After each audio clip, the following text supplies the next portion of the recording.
Welcome to the 8th episode of VSTML 2025 Recaps from Reality TV Warriors. My name is Michael Armstrong, and joining me as always is the Canadian who always tells us that using his hands is quicker than the tools provided, Logan Saunders.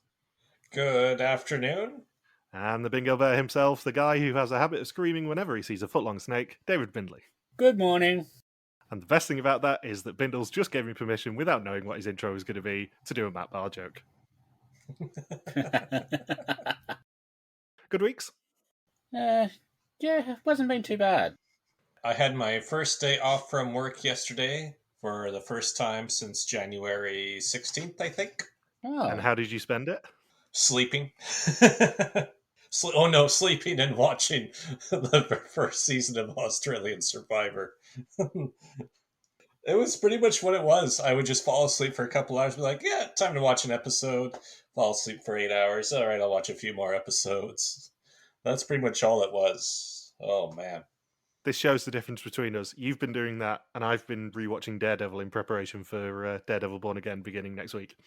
Is that the Disney Plus release? Yeah. Season 1 of Daredevil, when it was on Netflix, was one of the greatest seasons of television I've ever seen, and it still very much holds up. Is it still on Netflix? No, it's on Disney Plus now. It moved to Disney Plus a couple of years ago. Could be worse. I ended up watching Mole Ukraine. Oof. Yeah. Yeah, but didn't you say it's basically Mole for psychopaths? Oh, yeah. It's absolutely terrifying how extreme the challenges are. Like, I don't know how they got away with half the shit they did. Like, even Gilles DaCosta would have told them to tone it down. Like, they had a challenge where they basically did, like, the Mole US Season 1 challenge where, like, one person tries to convince somebody else to do the challenge, but they don't know it's fake. So instead of, like, one person trying to convince everyone to win an exemption, they had each player trying to convince their loved one to do it. And you had, the normal things like the hot coals and, like, all of that sort of stuff. But then you also had one loved one basically having to sit in a race car while a stunt driver wearing, like, a blindfold, like one of those magician's blindfolds that you can still see through, but she didn't know that. She basically had to sit in the race car while the driver was driving around a racetrack at high speed. That's not even the bad one, Logan. I think I remember you messaging us what the bad one was too. So and then one other one was basically you got put in a hotel room with these cameras that they didn't know weren't on, and you had to convince your loved one to have sex on camera. Like, even Gilles DaCosta would not have done that. Please don't make this turn into a thing where I have to ask Jill at the finale in a few months, would you do a challenge where people have sex on camera? He already thinks I'm a weirdo. Everyone already thinks you're a weirdo. Yeah, but he especially thinks I'm a weirdo because he's dealt with me so many times at this point. Yeah. There was one other challenge where it was like not quite like the old hostage rescue because there wasn't a hostage, but it was one of those ones where you had to go to like 3 separate places and grab things and put them together. So you had a phone, you had to get out of the window of a store that was closed, you had to get the SIM card out of a locked car in a busy parking lot, and you had to get like the code you wanted to send through a text message from a locked apartment where the person wasn't home. But like before the challenge, you got told, you're going to need these 3 items. You can buy them for money out of the pot. Like you don't know which part of the challenge the items were going to be helpful for. So you had a crowbar, but you didn't know whether you needed it for the window or the apartment or the car. And then you had, a battery. You didn't know, well, you needed it for the remote on the car clicker thing. And it doesn't look like they seem to have told anyone nearby in any of these places that this is like it was a TV show doing it. So you see them basically realize they've got the wrong item for the window, smash it open, grab the phone out, and just sort of start sprinting down the street trying to get away before they get caught. Are you sure this was Mole Ukraine and not just a crime show? Yeah, no, this was a genuine thing. And then they broke into the apartment, and then I don't know like how they got told, but they had like a certain amount of time to get out, like get the code and get out before the police turned up, and they got caught, and they basically got frog marched out of this apartment building, got arrested. Real arrested? Yes, real arrested. Like they had confessionals in the cop car and everything. And then presumably they had to show their unprocessed bit of photograph paper to get out of the cell. Yeah, so they got arrested, and then the rest of the group is, basically reunited at the end of the challenge, and then the host tells them, "Oh yeah, they got arrested. You've got to pay to get them out of jail." Like, I'm not gonna suggest go down and track it down if you haven't seen it, because it is hard to find, and even with AI subtitles that have turned up in the past few weeks, it's still a bit of a hard watch to understand sometimes. But holy shit, it is insane. Didn't you also say one of the roulette challenges was get put in a full body cast in a crucifix position for 2 days? 3 days. 3 days, was it? Oh, yeah, sorry, I underestimated their insanity. Yeah. there. That'd be too easy. Yeah. So, it was one person, got shown the 4 challenges, was full body cast in the crucifix sort of position for 3 days. And then, the standard nude modeling and all of that sort of stuff. And then they got told, I think it's each person who does it wins a certain amount for the pot, but if nobody does it, you get the exemption. And he basically just managed to do it in the absolute worst way to ensure that nobody wanted to do the challenge that they had. And then I think they offered extra money or something. If he went and did 2 of the challenges that weren't done by the other players. So the one challenge that he didn't assign to anyone, but then he also had to do one of the other ones. And he ended up with the crucifix one, which they showed him sort of, a few hours later trying to cut himself out of it with a razor blade. Oh, man. So, having seen that now, I don't know how Belgium is going to top it this year. I'm sure they'll try. Yeah. Oh, yeah. Admittedly, this was 10 years old, basically before everything that happened in Ukraine happened in Ukraine. But now that it's sort of become sort of reasonably accessible, it's worth watching once. Maybe don't go into it expecting anything great, because it's not great. Isn't that basically the slogan of this podcast? Yeah. There's times where it makes the product placement on Amazing Race Canada seem subtle. Who sponsored the fake sex challenge then? The Russian government. Probably.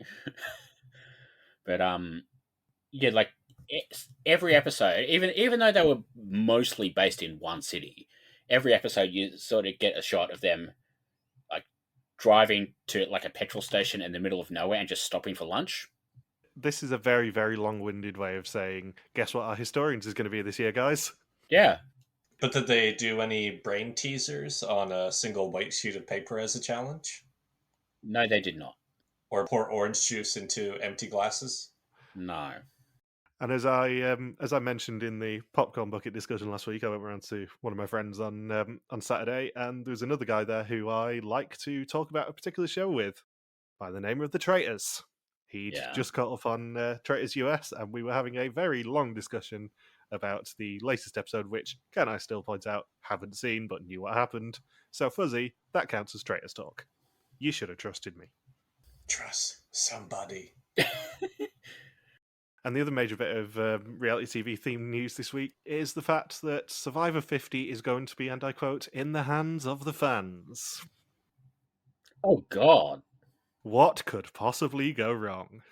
Final Four, Final Tribal Council. It's finally going to happen. The fans are going to get their wish. Finally, a season ends with 7 players at Final Tribal Council.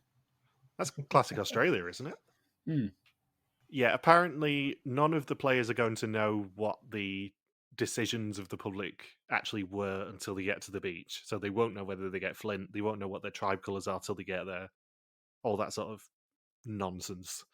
Yeah, do you get Flint on day 1, or do you get somebody from Flint, Michigan? Or do you get water shipped in from Flint, Michigan? It's just going to be funny just watching Probst get increasingly angry all season that the viewers have picked everything that he's changed over the years. Oh no, I think the casual fans are going to absolutely pick Final Four fire making. Oh.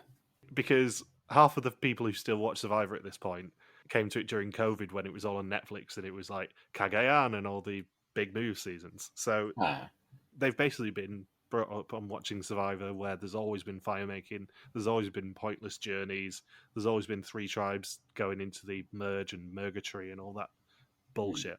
I don't think it's going to go the way that anyone on Discord or Reddit wants it to. Yeah. I do think it's interesting that the players won't know if there's going to be Final Four fire making until they get there, though. Because if they get to Final Four and then find out there's fire making, or don't, that changes tactics on who you vote out. So actually, even the threat of there not being Final Four fire making, if they're not told beforehand, maybe makes them play a little differently. Which is what they should be doing for every season in the first place. If they have to do that stupid twist at all. Just like how, some people like Final 2, some people like Final 3, so as a way to balance it out, we're always going to do Final 3 for all eternity.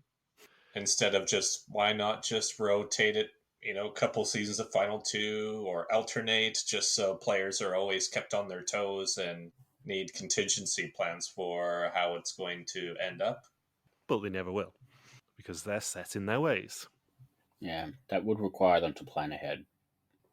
So on a more podcasty note, the bingo board, unfortunately, Fuzzy did get bingo last week, and unfortunately she also got the runtime for the first time all season. Disappointing. And she was also introduced to our favourite new character, the Bingo Bear. I laughed so hard when I saw that photo. I knew you would. I knew it'd appeal to you. It's too bad Michelle wasn't involved, otherwise she could be Bingo Bear 333333 on Twitter. Very true. So previously, the Final Five finally visited where Ray spent the night as they tried and failed to reunite passengers with their lost luggage. Rose managed to sneak a tablet from a suitcase, but got no information from it, rendering the entire last 4 episodes of build-up pointless. When given the chance to bid for an exemption for the finale, most people went big, but thanks to Carrot in a Box, it was Stein who won it, and in the process took 5,000 euros from the pot. At the execution, it all came down to Logan's team, as Nora was the 6th person sent home. She gone! She gone, indeed. I don't think we did a she gone for Nora last week, but there's your she gone. That will not count if Fuzzy puts it on bingo this week. Okay. It only counts if it's actually directed towards the person who goes home, i.e. Sophie. And we begin the episode as we have all season with a briefing of the mole, which is Rick saying, We have a different mole every season. Every year, every group have their own mole who sabotages in their own way, so the right mole do stay exist. And yes, yet again, that's you. Stay close to yourself and do what you do as a candidate, but less good. Will do. And the episode title is The Right Way of Doing. It is day 15 in Camp Hot, and Sophie reveals that she is now the treasurer, and she also admitted what she bid last episode, but Rose is still denying, even though everyone knows at this point, that she was the one who bid $7,000. I like how she says, maybe Nora bid $7,000. They all say, no, Nora wouldn't do that. All this it just confirms our suspicions, Rose. I'm sorry. I know we'll get into this at the end of the episode, but any of this final 3 are viable mole candidates, I would say. Any of these final 3 are certainly one of the best moles of the Rick era, maybe one of the best villain moles. Rose is probably the least best option, because she's just been a bit too obvious all season long. Yeah, and that's fair enough in this situation where she didn't know before she got there whether she was going to be the mole. Yeah. Even if Rose is revealed at the end of the season, I'm not going to be disappointed, I would say. No. I think they've done a good job making it feel like any of these players would be a good pick. Yeah. Which they haven't always done in the past. Not mentioning any names, Renomi and Rosario. Yeah. And Maaike says it never crossed her mind to be greedy with her bid. It's one of the 7 deadly sins. And Rose tries claiming that Nora was the one who did the 7k bid, but nobody believes her. I didn't do it. And we then get some cookery b-roll, leading into everyone meeting Rick in a field. He tells them they'll be preparing the Cambodian dish fish and mock today, competing against a Cambodian cookery princess. He needs 1 candidate who wants to watch a top chef make it, 2 cooks who will prepare it, and 1 candidate who will try and make it harder for the cookery princess, which Sophie immediately volunteers for. The judging will be done by the top chef and his 2 sous chefs, and they only need 1 chef to side with them to earn 1,000 euros for the pot, and if 2 or more do, it is 2,000 euros.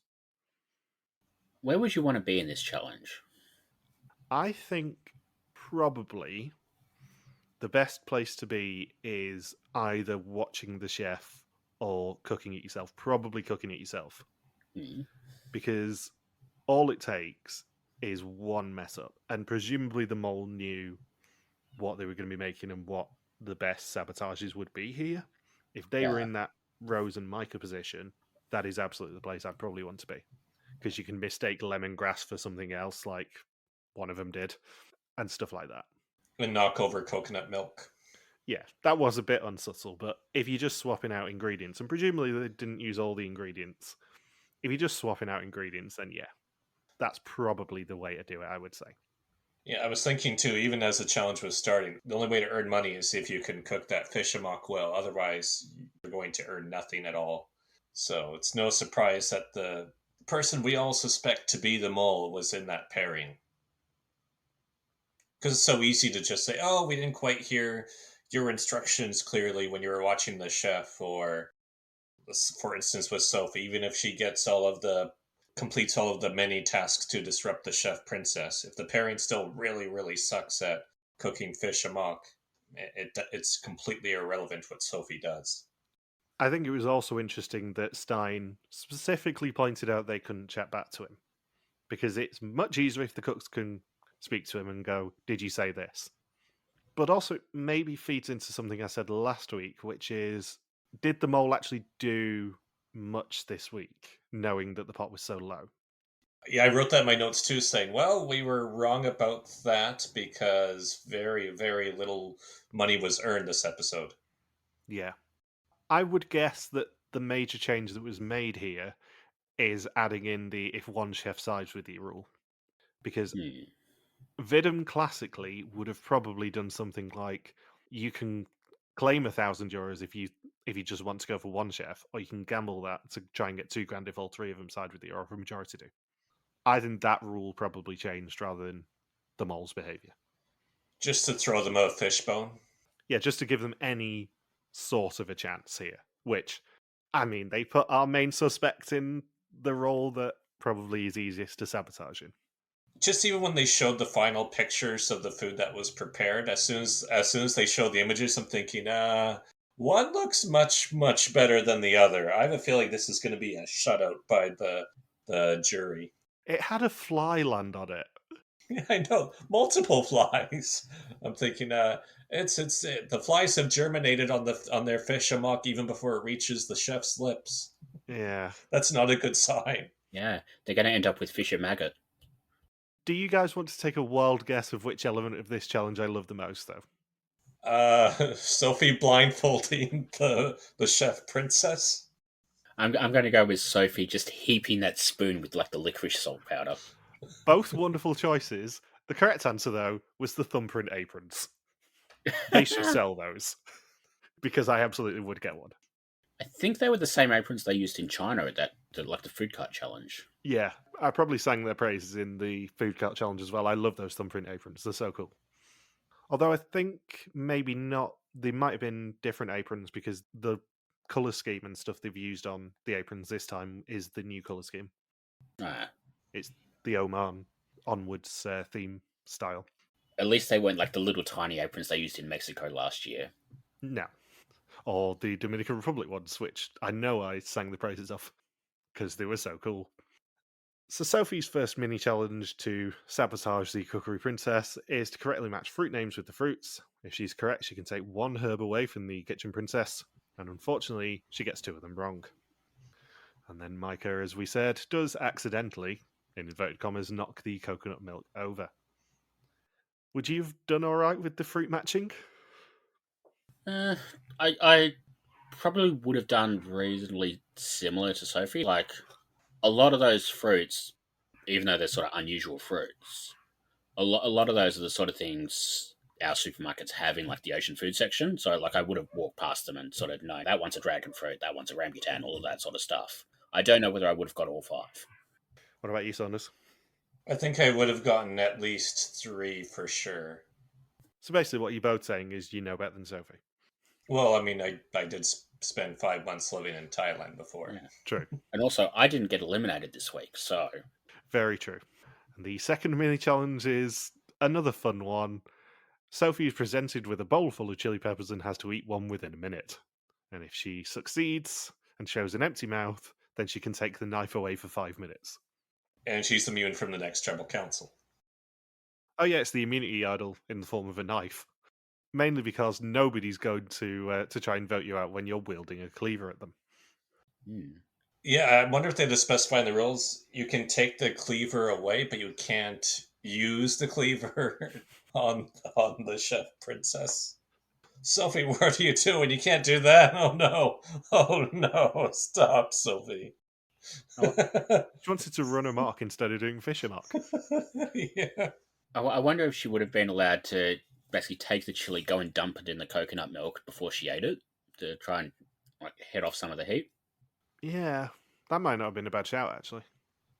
Would you have been all right with chili peppers, or was this a no-go area? Oh, I can do chili. That's not an issue. But I suspect, people from a country that basically exists as... What if people decided British food was too flavorful? Probably had a little bit more difficulty with this challenge than I would have. Yeah, this may shock you, but this would not have been a good meal challenge for me. No way. What? I have 0 spice tolerance. Yeah. I would have died. I'm aware of this. Yes, you are. Yeah. I mean, the UK is a country that basically rated half the world for spices and still puts milk in its tea because it's that powerful. Yeah, this would not have been a good one for me. My favorite was a couple of local friends. We went out to an East Indian restaurant for somebody's birthday, and I think they hadn't really been to an East Indian restaurant ever. So then when they were asked for the spice level on the scale from 1 to 5, I believe my friend said -2. And when she took a bite of her food, her eyes were watering and she was sweating. So we had to ask the server to quickly bring out cream to mix in to help her cool down. And then, she was eating something at 80s trivia night. Oh, it was a variation of a Bloody Mary drink where she told the server, "Oh, make sure it's like a Bloody Mary, but don't put anything spicy in it at all." So the server didn't really put anything spicy in it.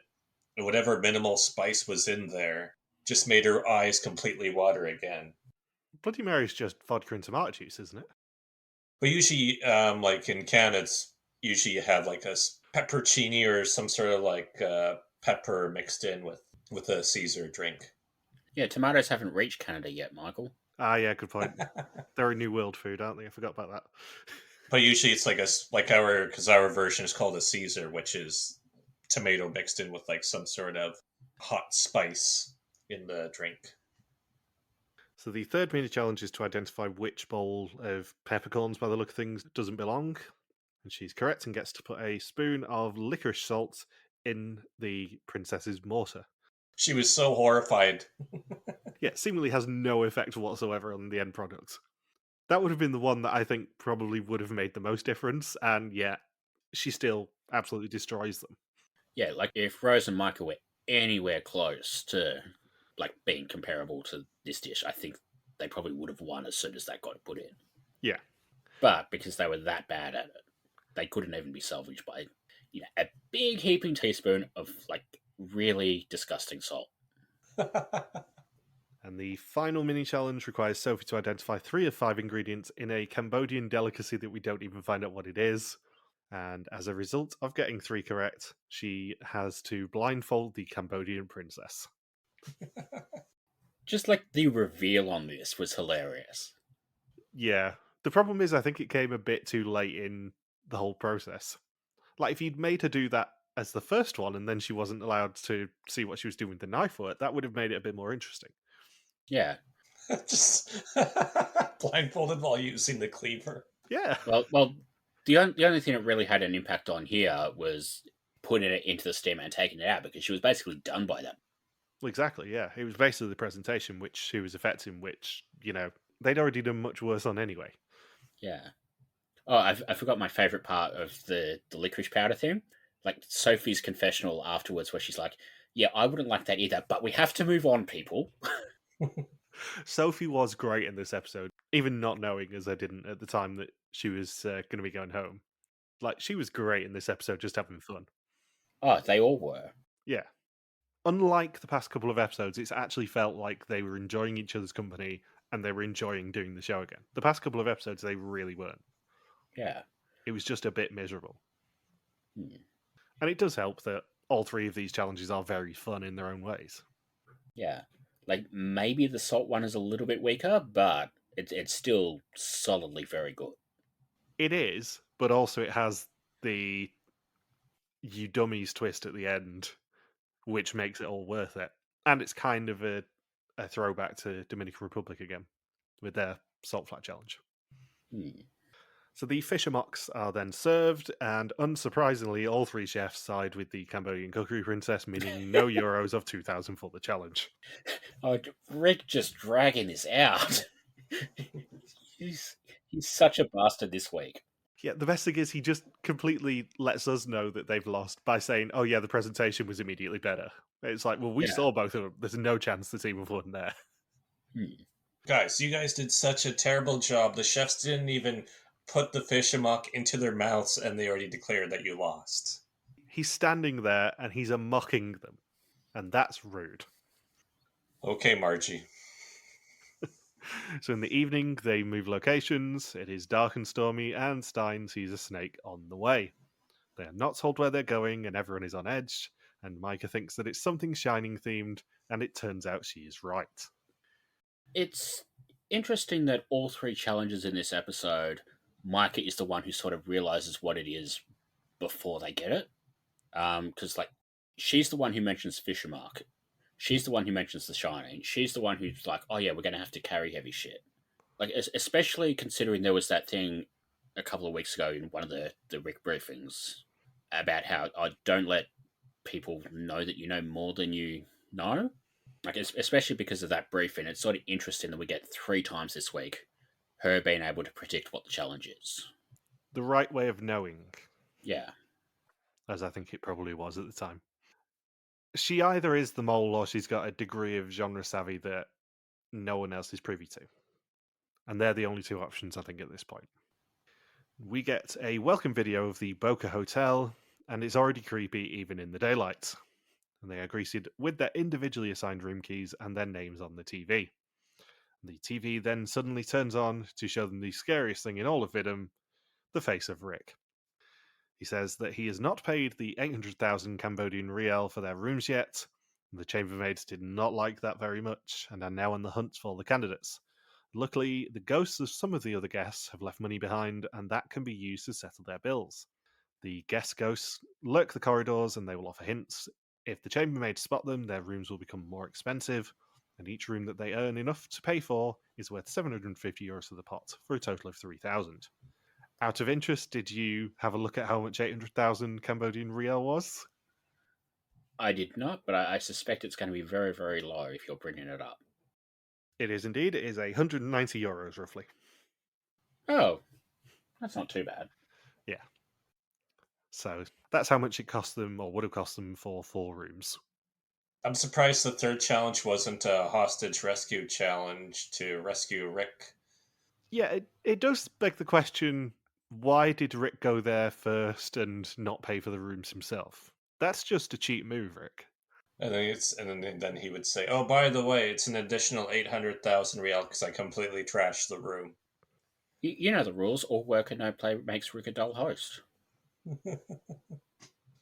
Just stepping behind the curtain, I'm assuming that they hired out the entire hotel for that evening, because it would have been fucking annoying if people were just wandering the corridors.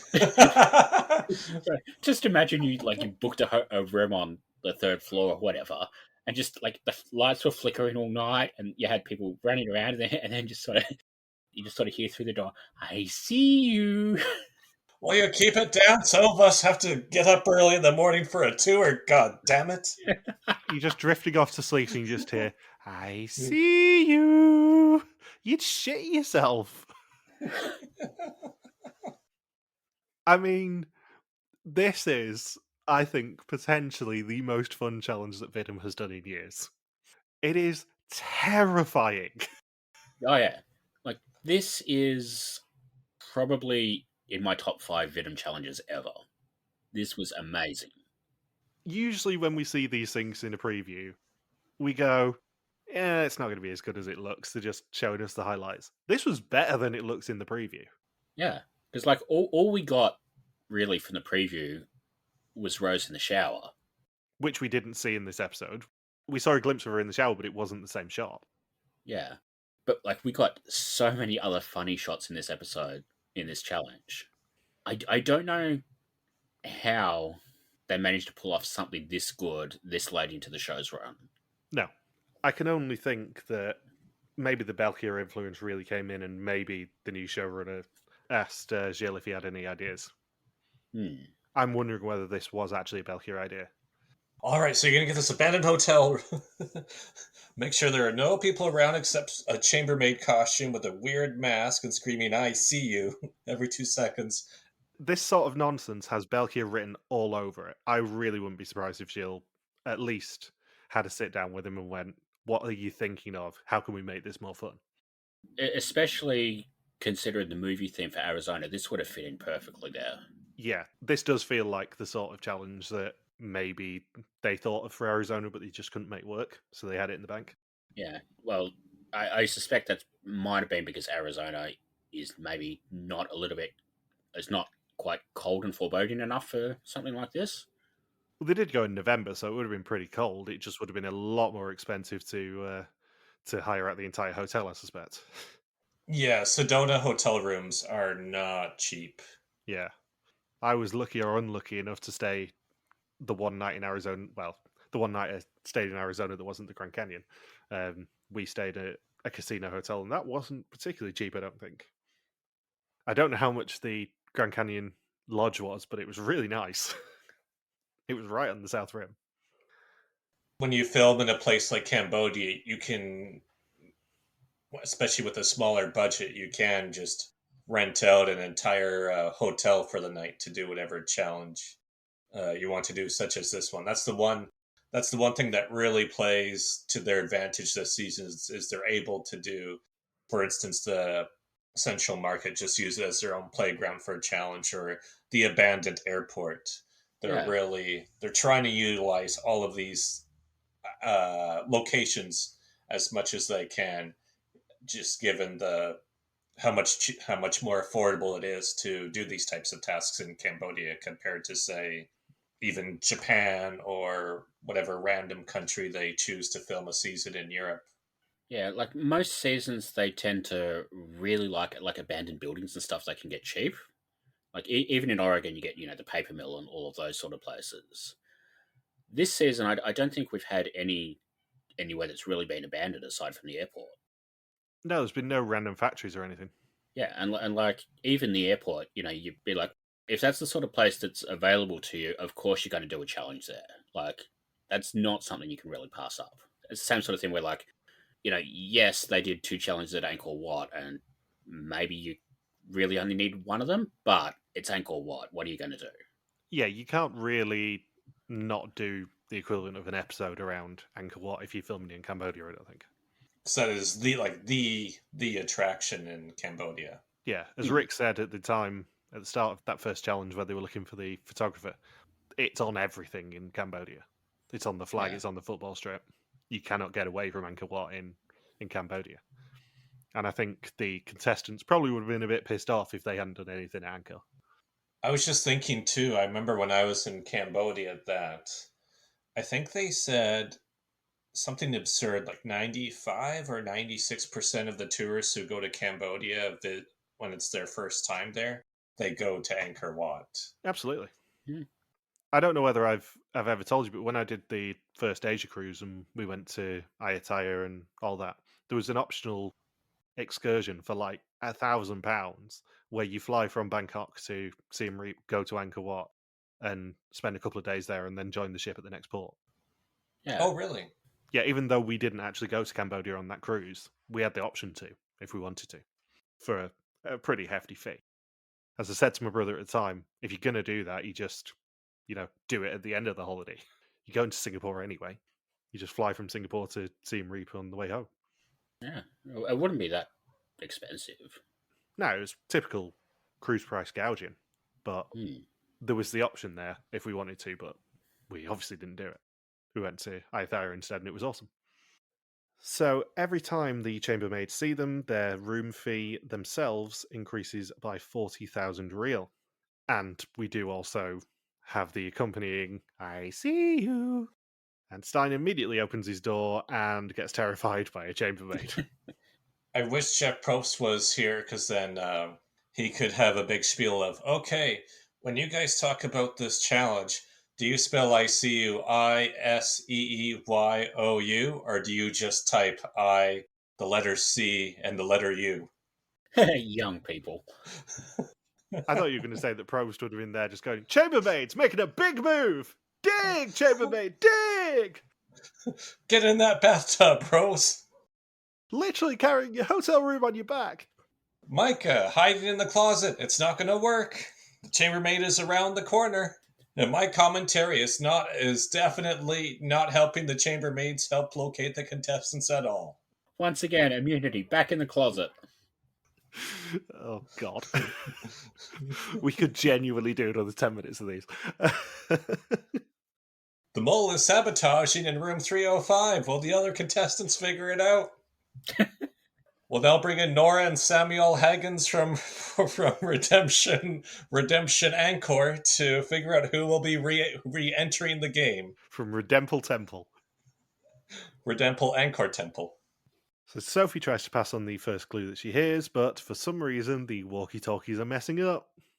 And Maaike also gets spotted by a chambermaid, and she's spotted again in room 201, trying to hide in the bathroom. Oh, guess what? An Ellie Loost reference, because they have walkie-talkies. How long until the Netherlands, the walkie-talkie companies just put Ellie Loose's face as a form of branding and just have her do walkie-talkie commercials? If it was going to happen, it would have happened by now, I think. It's 9 years at this point. Sophie just hiding underneath the doona. Repeatedly, though, like, we see her 3 or 4 times hiding under the duvet. To the point where, I can't remember who it is, I think it might be Rose. No, it's Stein, I think, saying, you do actually need to, search the hotel at some point. We do want more than 4,000 euros by the end of this season, Sophie.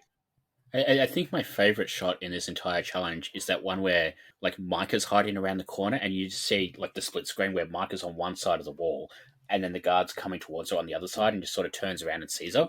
Yeah, that's the bathroom shot. Yeah, that's what I put in the notes too, where you see both of them at the same time and you're just waiting for that anticipation of the chambermaid turning around the corner. I'll say this now, that was my preferred option for the banner, but that was an absolute arsehole to try and get. So that is not the banner. The banner is instead a confessional shot of Maaike pretending to be a chambermaid. Because it made me laugh. And Maaike, I don't think, has had a banner this season yet, so now she has. Well, we had Sam every single week, didn't we? Sam or Sophie? Yeah, but Stein and Sophie definitely had quite a few. Sam had loads, obviously, because it's Sam, and he's probably going to get the reunion one. Good for Maaike. Yeah. Less good for Rose trying to hide in a bathtub. So Sophie opens the first safe in room 306, and Stein gets caught again. Rose claims on the walkie-talkie she can't remember when leap day is, and she's caught in a bathroom. Sophie then gets caught in the corridor and screams the entire place down, hence why I think they probably just hide out the entire hotel, because you'd hope so. I wonder where they put up all the other guests for the night. Just didn't have it available for booking that day? Yeah. Yeah, they just booked it out. And Stein, Sophie, and Maaike are all caught again as well. And Stein unlocks another safe, but we don't actually see him take any money. Rose then opens the safe from 206 before Stein unlocks another one with Maaike's help. Stein then finds Rose hiding in the bath, and she claims she lost her money out of her bra, and he and Sophie decide to find room 407 together. The safe has already been emptied. And he says that this challenge is a dream for the mole. It's interesting that we had 2 or 3 people basically tell us what the mole was probably doing in this challenge, which makes me think there was something a little bit cleverer going on that we're going to find out in the reunion. Yeah. Because I don't actually think that Stein really stayed on floor 4, because his room was on floor 4, I think. Yeah, he said 407 was right next to where he started, so... Yeah, well, it was a bit confusing, that's the thing. Because originally when they were assigning the keys, I don't think he said he was on floor 4, but he implied he was.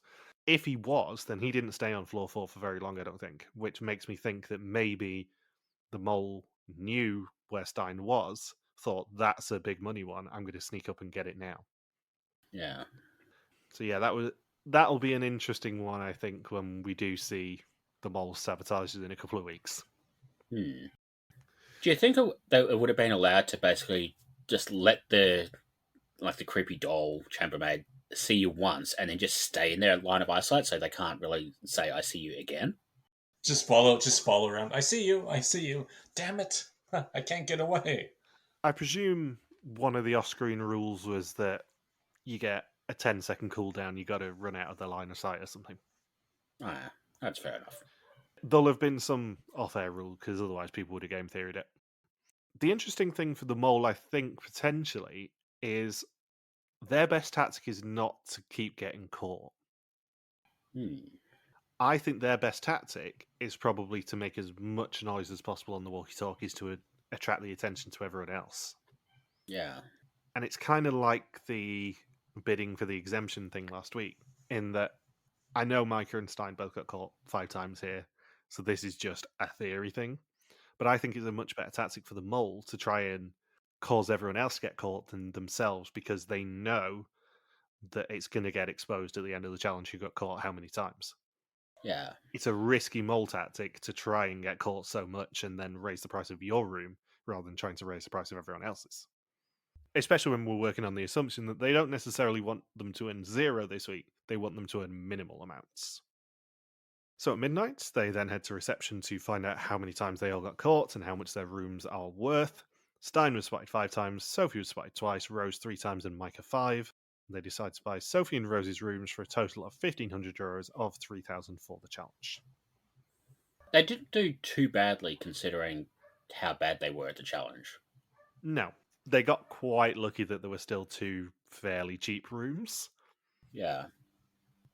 I don't think we're going to have seen them all rip up the notes like someone suggested, because, it was actual Cambodian currency. That's a little bit disrespectful. Yeah. Can you imagine? Well, there's a general rule that they only rip up mole money. They don't rip up or flush real money, I think. Yeah, where's Sophie's cleaver? It's a bit of a sign of disrespect if they rip up real money, especially in a country that's not the most wealthy. They have a general rule of not doing that, I think, which is why they have mole money rather than having real currency in most of these challenges. You know what they say? More money, more problems. How would you have played it as Mole Saunders? I think we covered it fairly well. I think just the whole franticness of the challenge and really playing into the fear and panic would be enough to offset any suspicion throughout the challenge, considering they were all just shouting and yelling and hiding in bathtubs and hiding underneath blankets. And finding ways to displace the money when no one's really looking. I think you do want to get to at least 1 or 2 of the safes fast enough to just find a way to just not necessarily tear up, but find a way to just discard some of the money.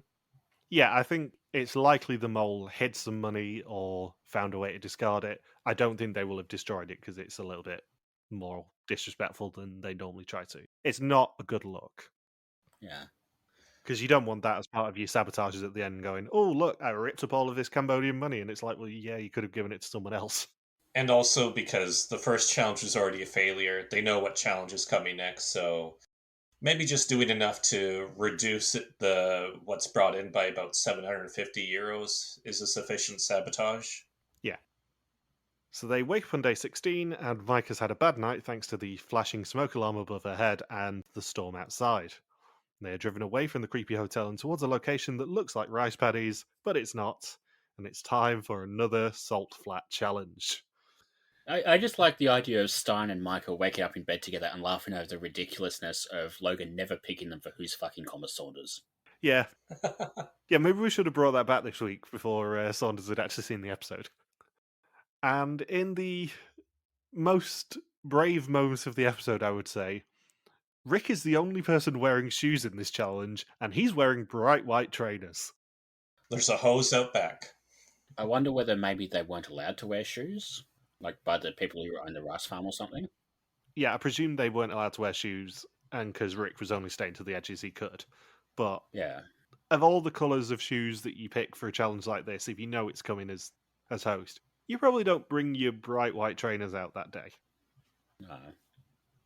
So he says that they will be harvesting 500 kilos of salt, and it's worth up to €5,000. For every 125 kilos that they harvest, a cage will open containing money and something less monitoring. One person can go for each cage, but once they claim a cage, they cannot harvest again. And they have 45 minutes to open all 4 cages and claim up to €5,000. I would normally ask how would you go about this challenge, but Rick basically tells them at the end of this challenge what the best tactic was and that they're dumbasses for not doing it. Yeah.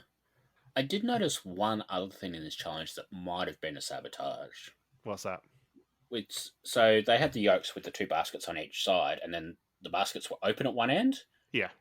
But basically, everybody was holding them with the baskets, like with the open ends facing in opposite directions. So no matter which way you move, something was going to fall out.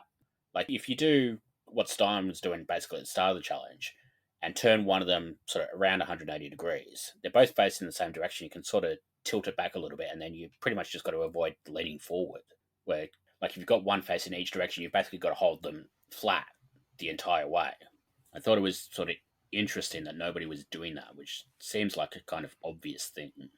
I know it's a big money challenge, but I'm not sure how much effort the mole was putting into sabotaging here.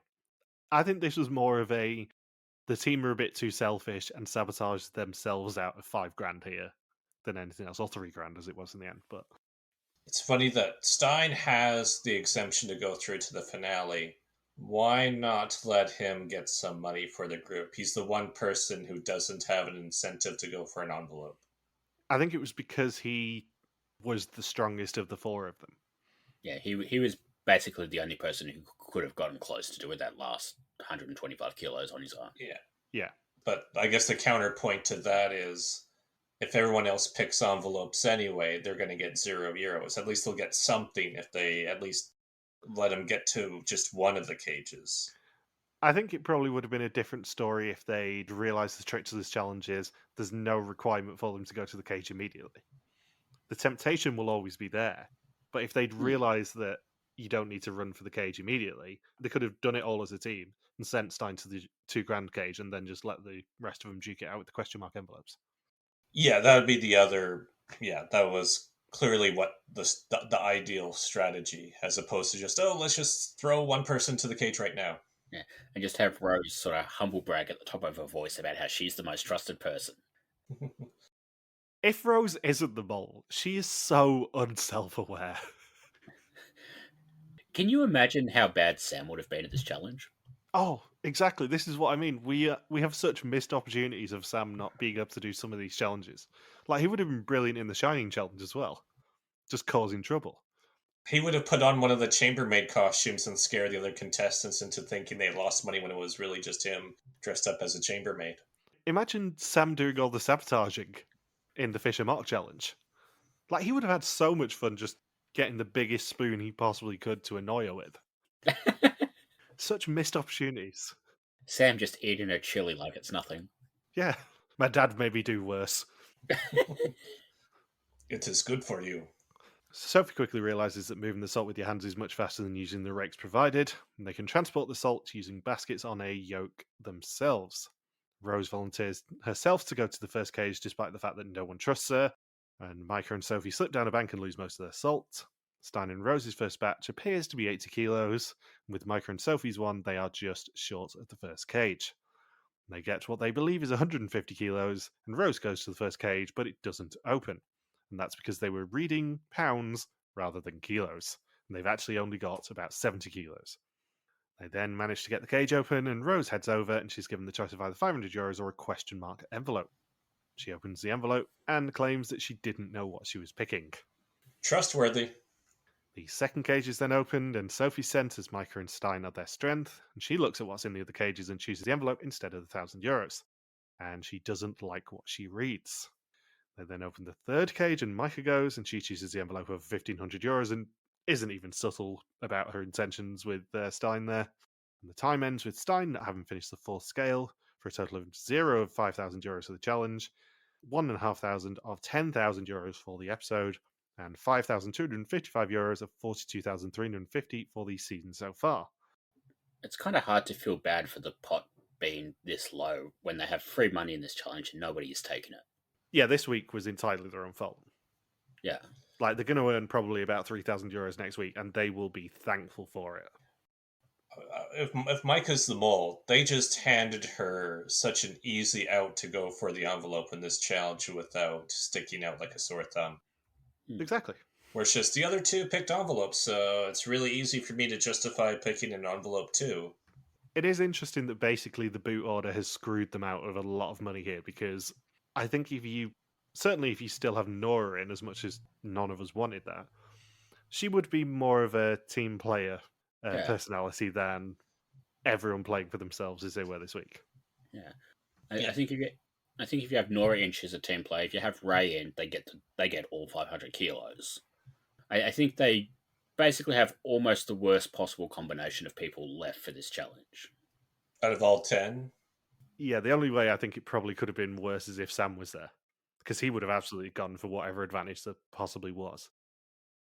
And Rick also confirms that the last person to open the question mark envelope earns themselves 2 yokers, which is what the contents of it was. And also the best way to play this challenge would have been to go for all of you playing for 500 kilos of salt before you open any cages. You dummies. Rick is such a jackass this season, and I kind of love it. Yeah, he's definitely getting different direction. Yeah. He's getting told to be a bit more playful and a bit more arsey with them, and it's a vast improvement on what we've seen before. Yeah. I think before they kind of just didn't know what to do with him because he's like a serious newsreader. He can't really... I think they may have thought, well, because he's a newsreader, he's got to be trusted and all of that sort of stuff, he can't really be too playful with them. But now they've decided, F that. If people are too dumb to realise that this is a different show than the news... I think there's probably also an element of they wanted to differentiate him from Art, who was very playful at times. He wasn't Peter Yan levels of dickery, but he certainly had his moments of, you fucking idiots. I think they probably wanted to differentiate Rick from that a little bit, but they went far too far in the other direction and just made him a bit too wooden and serious. Anything else to say about the Salt Flat Challenge? No. It is a bit weird to have 2 jokers and an exemption in play at this point when the season's been so light on advantages otherwise. It is, but also I think it's interesting if Maaike is the mole.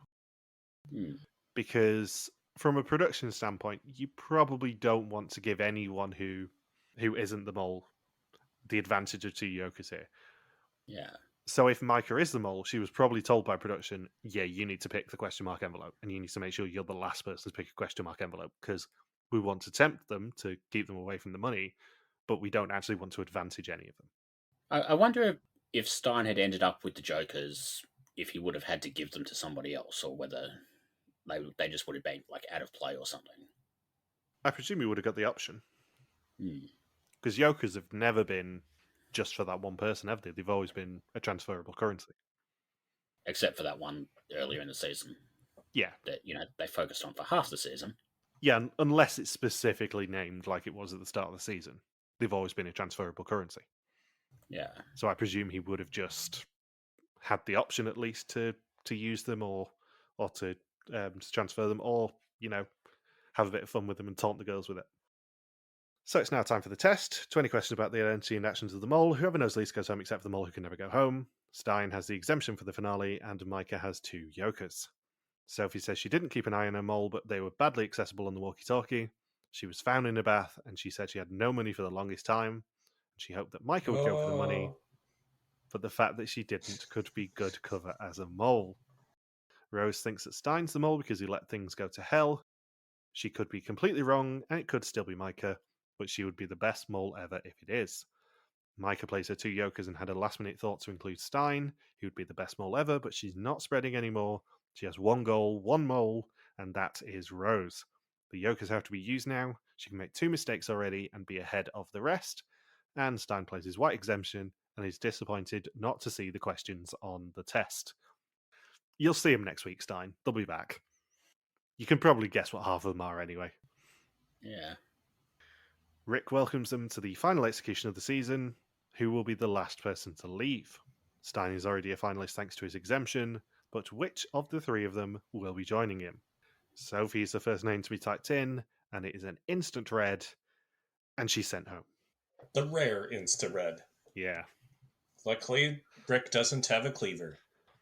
And she says the last two yokers didn't help, but she didn't know what went wrong.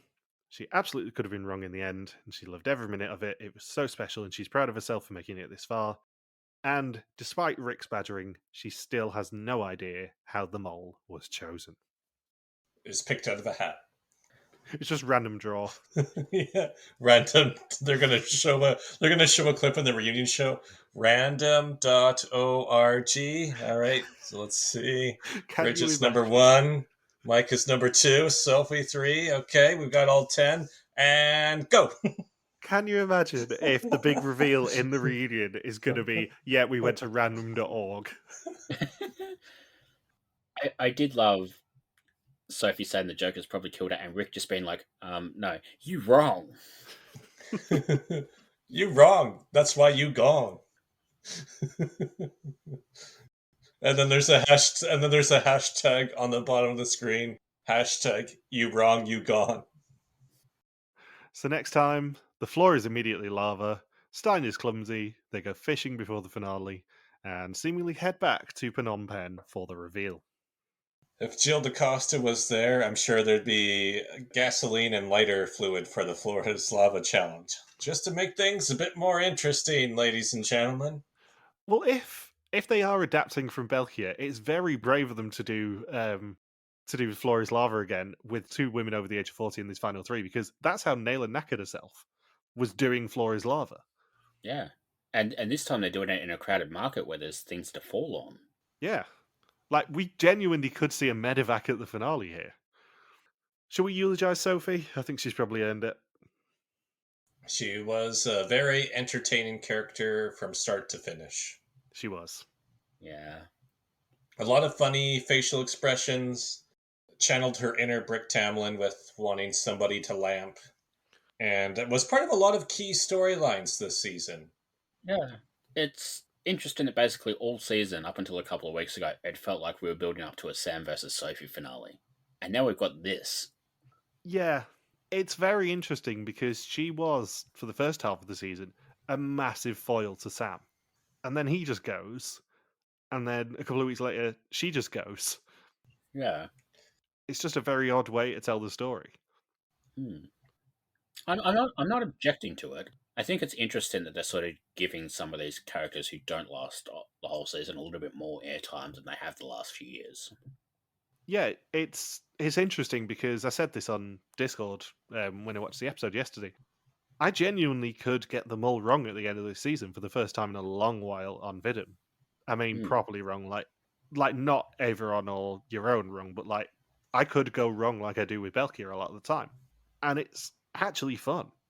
Like, Sophie was my bottom suspect for a few weeks on suspect list. I was hoping she'd make it to final 3 just so I had a guaranteed 0-pointer out of the way that I knew was never going to be the mole.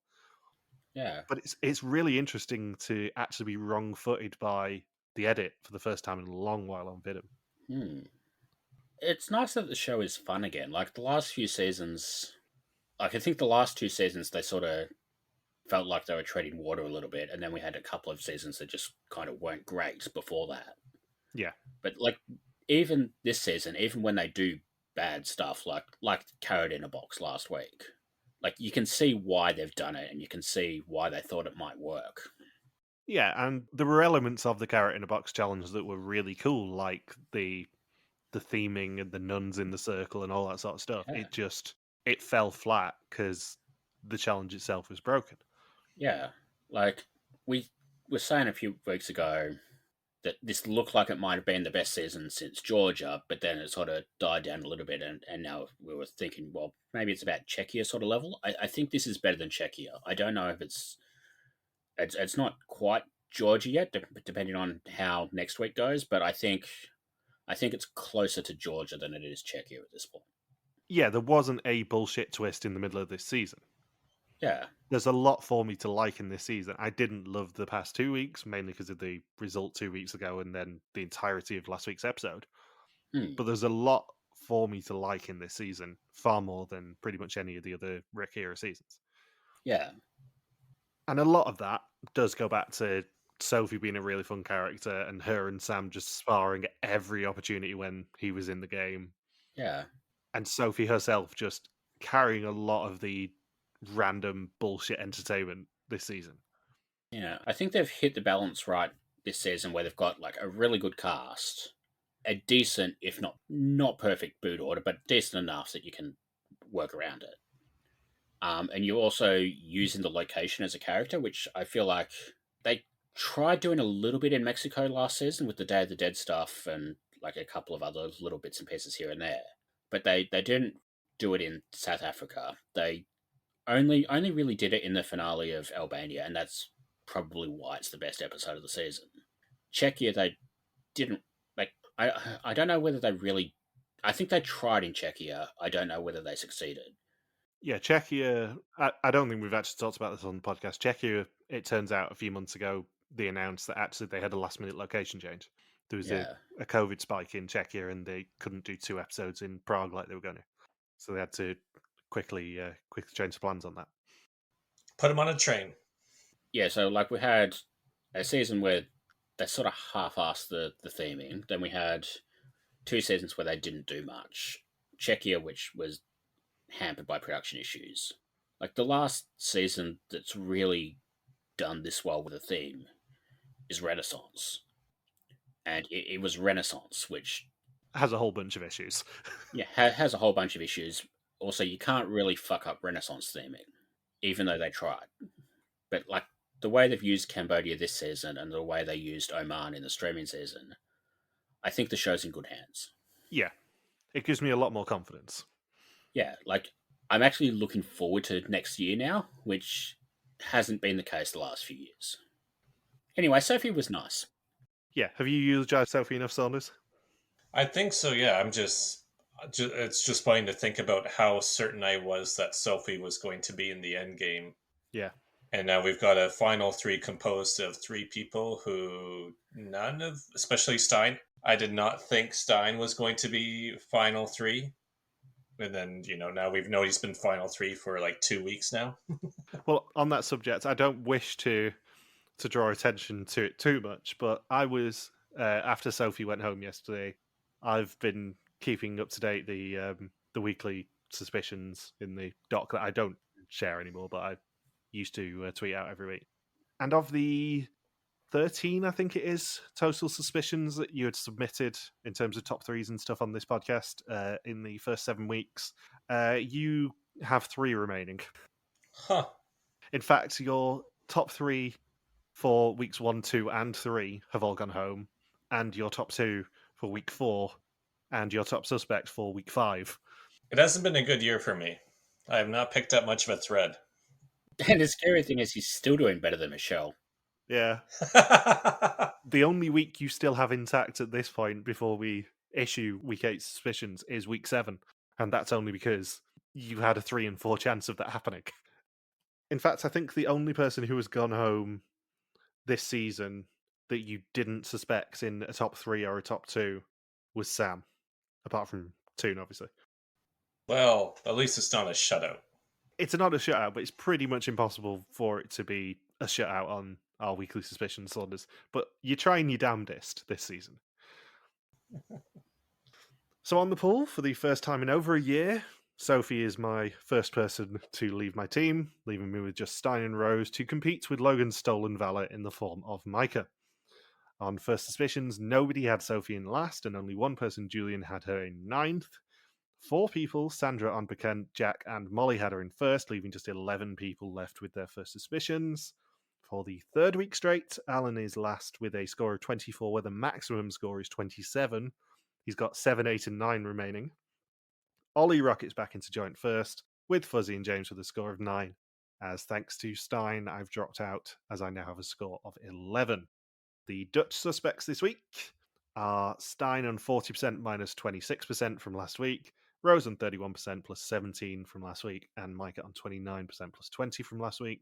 And we did find out a few days ago, thanks to Yureen on Instagram for confirming it, that the reason that Stein was so high last week was because people can wager their points on survival to the next week. So everyone knew Stein was going to survive, so they just put all the points on him. So the suspect list question this week is, which cage did the mole open? And final two questions, who do we suspect and who is going to be revealed as not the mole next week if they reveal anyone? So my suspect order was Maaike, Sophie, Rose, then Stein. If they reveal the winner next week, I think Stein will win. And what was the other question? Well, it was who is going to be revealed as not being the mole next week, if anyone. Maybe they'll reveal Stein as not being the mole. Okay, interesting. They've not done that for years, but in case they do, I have to put these things out just in case they do. I'm going to say Maaike, Stein, Rose as my suspects, although I know people were thinking there was a hint in the airport challenge last week that pointed to either Stein or Sophie, and now Stein. But I think it's interesting that it was Maaike pointing out that hint as well, and she's the one who sort of had all the sabotages to go along with it. She's the one who's showing the right way of doing things a lot of the time. Yeah. If anyone goes home next week, or if anyone gets revealed as not the mole next week, I think it's Rose. Yeah. Anyway, who's fucking Connor Saunders? Craig and Naomi. Ooh, topical. 2003, was it? 2002. Not two Ukrainians. My suspicions this week are, unsurprisingly, exactly the same as Bindles. Maaike, Stein, Rose in that order. And I think if they do reveal someone as not being the mole next week, they're going to be dickheads and they're going to reveal Rose, who is the person that everyone who isn't Logan least suspects is the mole right now. Anything else you want to say about this episode? I'm good. No. Good. Right answer. Although we should start sticking in clues for historians now. We should. And on that note, happy Groundhog Day to Daniel Peake. Yeah. Oh, yeah, that's right. How could I forget? Oh, Daniel Peake, if you're listening to this, happy Groundhog Day, buddy. It's your day. Clue. So, on that note, happy Groundhog Day to Dan. And thank you for listening to our Views to Mole 2025 recap. We'll be back next week to continue the hunt for the newest mole in Cambodia. Don't forget to contact us on pretty much every social media that isn't TikTok at RTV Warriors, or you can email us and contact at rtvwarriors.com. You can also support us on Patreon at patreon.com/rtvwarriors. Thank you as always to Marika for the subtitles, and we'll see you next week. Peace out and just chill till the next flavoring. I can't wait until Survivor 51 Exile Ensuite. I see you.